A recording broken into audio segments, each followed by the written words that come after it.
እዚህ ጋር ተያይዞ በጣም አሳዛኙ ነገር ደግሞ ይሄ ወንድነትን መለኪያ እናደርገዋለን።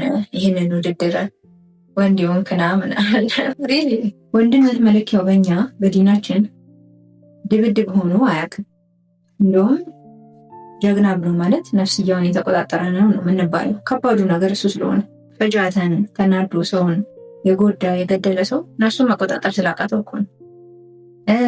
ሴትን ልጅ የደፈረው እኮ ስሜቱን መቆጣጠር ስላቃተው እኮ ነው። የማይሆን ሱስ ውስጥ ከራሱ ጋር የገባው እኮ ነፍሱን መቆጣጠር ስላቃተው ነው።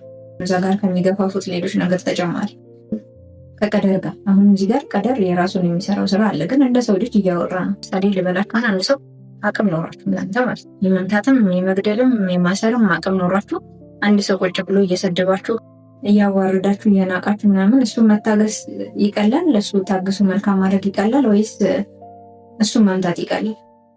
መንጋጭላውን የምትሉትና እዛ ልክ የምታስይዙት ነው እየታወቀ ነው።